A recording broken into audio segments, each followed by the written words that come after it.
தமிழகத்தில் தொடரும் சாதிய ஆணவ கொலை. கடலூர் மாவட்டம் அரசடிக்குப்பம் கிராமத்தைச் சேர்ந்த பட்டதாரி பெண் ஒருவர் சாதி ரீதியாக துன்புறுத்தி கொலை செய்ததாக உறவினர்கள் விழுப்புரம் மாவட்ட ஆட்சியர் அலுவலகத்தில் தொடர் போராட்டம். அரசடிக்குப்பம் அழகப்ப சமுத்திரை சேர்ந்தவர் தேவ ஜெசிபிரியா. கடலூர் பெரியார் கல்லூரியில் பயோபேக்ஸ் படித்தவர். 3 வருஷம் முடிச்சுட்டு ஆயிரக்கணக்கில் சம்பவம் வாங்கக்கூடிய ஒரு துணிச்சல் மிக்க பொண்ணு, 22 வயசு ஜெசிபிரியா. அப்பா அம்மா கிடையாது அவங்களுக்கு. சொந்த முயற்சியில படிச்சு ஒரு கம்பெனிக்கு வேலைக்கு போயிருக்கிறாங்க.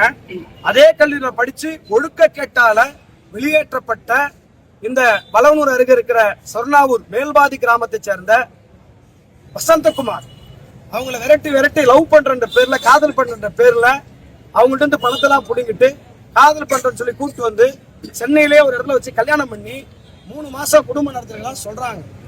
ஆனால் இந்த 3 மாசத்துல குறிப்பா தொடர்ச்சியா அவங்களை வந்து அடிச்சு சித்திரவதை பண்ணுது.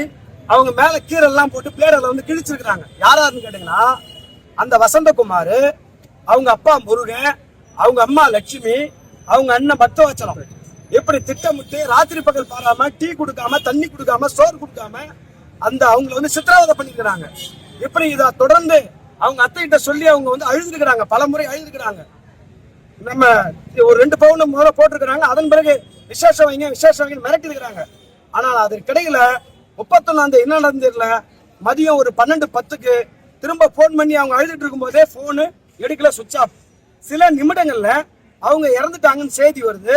இவங்க என்ன பண்ணாங்கன்னா பாடியை கொண்டு 31 2:15 மணிக்கு 1:45 to 2:15 மணிக்குள்ள கடலூர் ஜிஹெச்ல சேர்க்கிறாங்க. வெறும் அங்க விட்டுட்டு அவங்க நம்பரை கொடுத்து இவங்க ஓடி போயிடுறாங்க. அங்க யாருமே கிடையாது.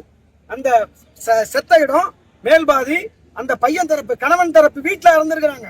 ஆனா இந்த நிமிஷம் வரைக்கும் சம்பந்தப்பட்ட குற்றவாளிகள் மீது காவல்துறையோ மாவட்ட நிர்வாகம் நடவடிக்கை எடுக்கல. ஆக இந்த வழக்கு தொடர்பாக நேற்று கடலூர்ல போறாங்க. கடலூர்ல வச்சு நாங்க மறியல் பண்றோம். பொதுமக்கள் திரண்ட மக்கள் அதிகார சபை மறியல் பண்றோம். இந்த சூழ்நிலை விடுதலை சிறுத்தைகள் சேர்ந்து மறியல் பண்ண பிறகு அந்த பாடியை இப்ப முண்டியம்பாக்கத்துல கொண்டு வந்து வச்சிருக்காங்க.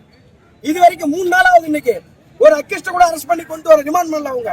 அப்ப நாங்க எங்களுடைய கோரிக்கை என்னன்னா, இந்த எஃப்ஐஆர் வந்து சந்தேக மரணம் என்பதை கொலை வழக்காக பதிவு செய்ய வேண்டும்.